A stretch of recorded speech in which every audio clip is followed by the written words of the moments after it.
Today's topic is the theatre of absurd, following Albert Camus and other philosophers who used the term absurd to describe the agonizing situation of the self-aware, purposeful human being trapped in a hostile, meaningless universe.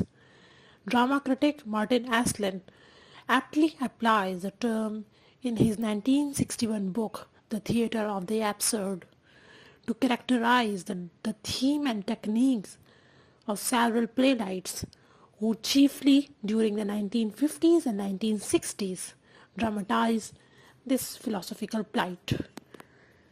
The Absurdists were influenced by Dada and Surrealism, particularly by the works of Alfred Jarry, Antonin Artaud, and Roger Vetrac, and they rejected naturalist theatre of the sort written by Henrik Ibsen of Norway, Anton Chekhov of Russia as artificial and untrue to real human experience. In a number of books and essays, Martin Esslin has shown that how the absurdist dramatists rebelled against the conventional rules that a play must contain a plot with a beginning, middle, and an end, or must feature characters who develop consistently. Absurdism holds that the world is essentially mysterious and unintelligible, and these playwrights attempted to remake theatre in order to dramatize the state of affair in a universe devoid or empty of rational purpose and therefore lacking an immanent moral code and universal rules of conduct. There is a little point in presenting a rational narrative or in exploring characters or in solving problems. The techniques of absurdism include pure theatre, that is, that pure theatre is a non-narrative kinetic such as the demonstrated by jugglers, mimes, and acrobats, who can be seen as a dramatic persona or characters in such as the work of Tom Stoppard, and his work is Jumpers. So similarly, the audience can expect silly irrationality, clowning, and mad scenes from the characters. Allied to this presentation of man as a fool or butt of jokes comes as a devaluation of language itself. Just as the characters are unpredictable and psychologically unstable, their dialogues is actually incoherent, particularly in the works of Eugene Ionesco and Samuel Beckett. The two major examples of this mode of drama, these are Eugene Ionesco and Samuel Beckett. And the conversations are usually go nowhere, dialogues become monologues and peter out of us into a silent. So the characters seek logical explanation for their reality, which the events of the drama then belie, or they may cheerfully utter stream of contradictory statements and congratulate themselves on their agreement. Absurdist dialogue relies heavily on the question that remain unanswered and on repetition of phrases, especially the meaningless phrases and cliches. Like in the plays of Harold Pinter and Eugene Ionesco, the dialogues are featured frenzied, the wild talk that contribute a sense of despair and menace to the proceedings. What are the techniques? These techniques create a production that partake heavily a dream-like states and fantasy, which symbolize the tragicomic absurdity and mystery of human experience or existence. Its message being that Our world is just as ridiculous as what unfolds on stage. The theater of absurd is ultimately existentialist, focusing above on our all on a rather incredulous attitude towards and stunned perception of reality as well as of human experience. The theater of absurd began in France around 1950s, the year when Eugene Ionesco wrote his first play, The Bard Soprano, in 1958. The Jean Genet is also considered as a founder of the movement, and although carried cited the works of Antonin Artaud and Luigi Pirandello as influences, his work was so unabashedly filled with sex and violence, and that they almost literally explode onto the Parisian theater scenes. Other French writers associated with absurdism are Arthur Adamov and Robert Pinget, Boris Vian, and some other writers. Arthur Adamov plays depict characters who effort to make sense of life, like in his La Paix Paradis, or its trappings such as the mysterious manuscripts of some of his La Invasion are farcical failures. They also show the crazy proliferations of populations and inhumanity of industrial society, such as in his play La Ping Pong.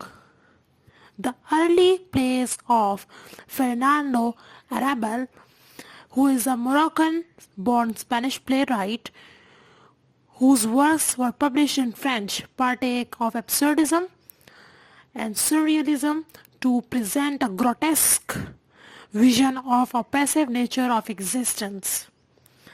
So his plays use illogical speech and action to dramatize the loss of human value and morality in a too technological world.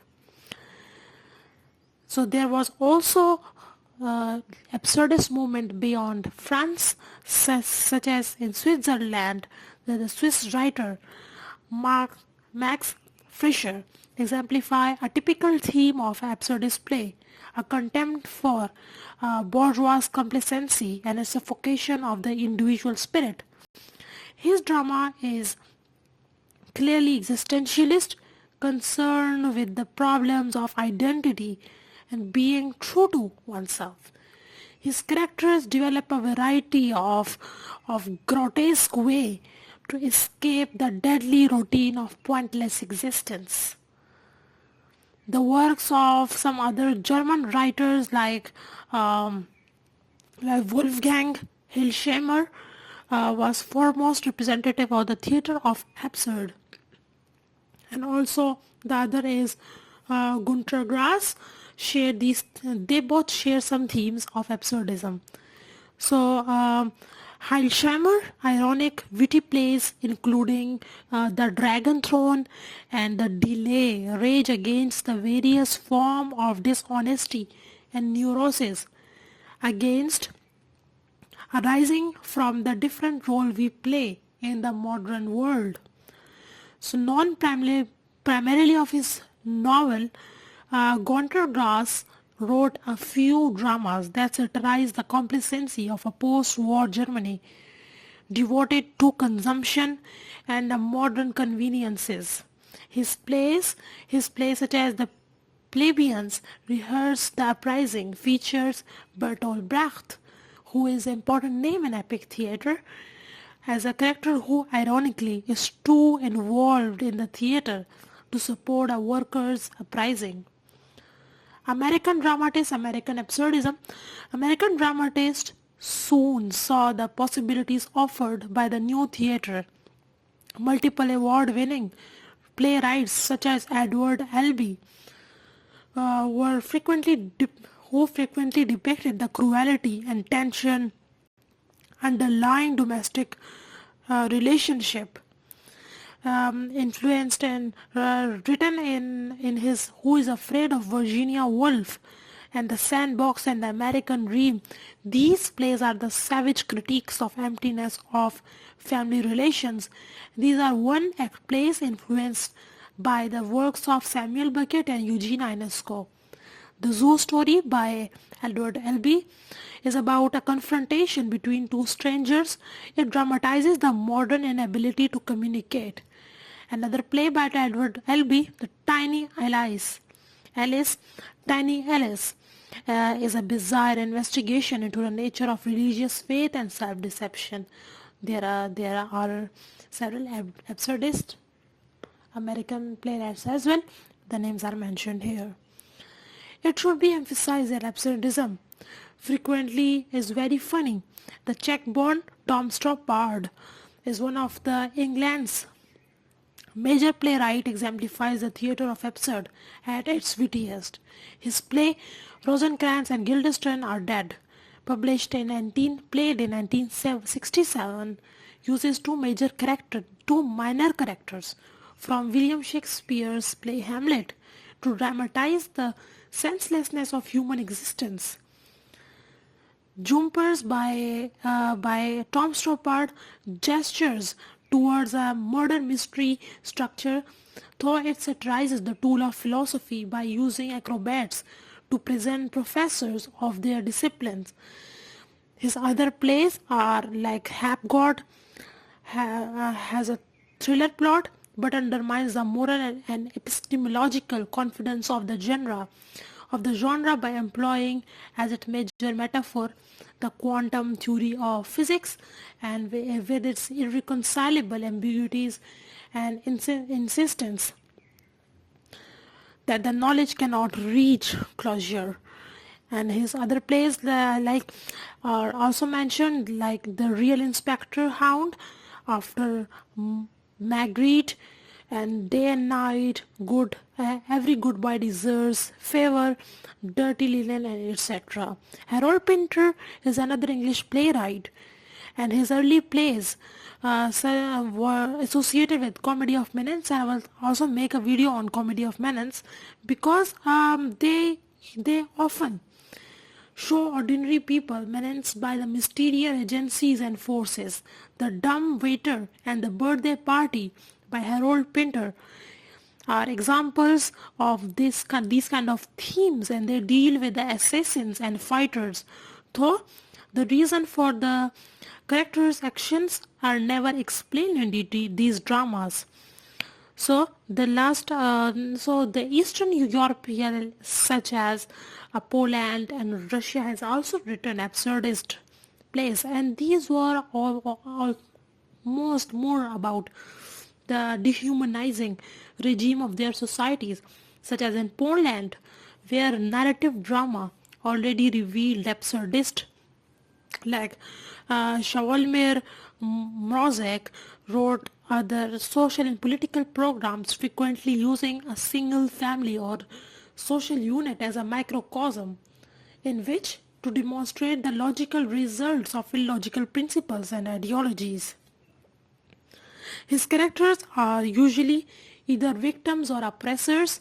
His most famous play, Tango, is a psychological drama of a sort and sees a son rebelled against his bohemian parents and try to establish purposeful order within the family, but he is killed and domestic power seized by the butler and a poor but a programmist. So there are other writers as well from Poland, so they are mentioned here. So that was also making a short introduction about Samuel Beckett, Eugene Ionesco, and Jean Genet.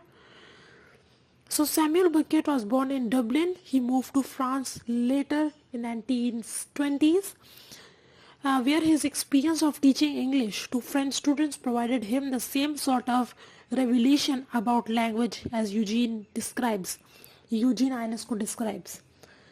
Like other absurdists, Beckett just rejected the Cartesian notion that the world may be diagrammatically constructed into simplistic oppositions and understood in a rational, totalizing way.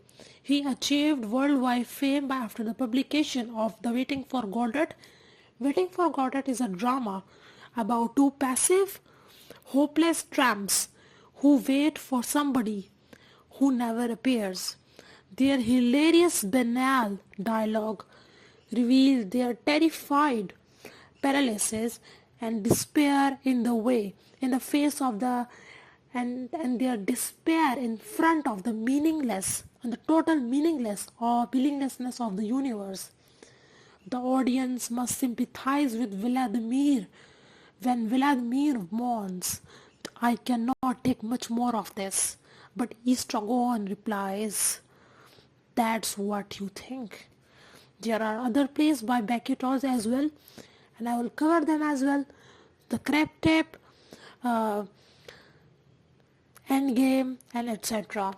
And the Happy Days, etc. So Jean Genet is a French novelist, dramatist, and poet. So he is notorious for his early careers, such as being a male prostitute, thief, pornographer, and convict, provided color content for his prose and drama, which frequently deal with conflicting spaces and investigation into the psychology of power, especially with issues of dominations and submissions. His plays, The Maid, is concerned with the relationship between master and slave. His play, The Balcony, shows client at a brothel who dress up as bishop, journals, or judge and so on to act out their erotic fantasies. An uprising in the street outside allow these men to chance perform these roles in actuality. Among the props and numerous mirrors and peepholes, the latter allowing surveillance and voyeurism, which helped to demolish the theatre fourth wall. I will also make a video on fourth wall and Bertolt Brecht, so make sure that you are subscribed and you are in touch. So the theme of costuming calls into a question the nature of identity and social roles, and show that moral evil may be committed by those who society believe are supposed to prevent and punish it, such as the protectors of laws like police, judge, and magistrate, etc. So the last topic is Eugene Ionesco. He is a Romanian-born French dramatist. His plays are deeply metaphysical and highly amusing classic of absurdism, and they deny conventions and audience expectations. His plays like The Bar Soprano, The Lesson, The Submission, The Chairs, Rhinoceros are examples of these kind of themes. Ionesco describes the vision that imbues in his plays as a vision when he was born studying English. He says, for me, what happened was a kind of collapse of reality. The words turned into sounding shells devoid of meaning, and the world appeared to me in an unearthly, perhaps its true light beyond understanding and governed by arbitrary laws. At certain moments the world appeared to me emptied of meaning. Reality seems unreal. It is this feeling of unreality, the search for some essential reality, nameless and forgotten, and outside it I don't feel I exist, that I have tried to express through my characters, who drift incoherently, having nothing of their own apart from their anguish, their remorse, their failure, the vacuity of their lives. Some critics frequently call his outrageous plays a form of shock therapy designed to provoke the audience into understanding their own complexity into a modern breakdown in communication. Hope you understand this topic. If you want more videos on theater of absurdism or existentialism, do comment in the comment section and I will make a video on that. Thank you.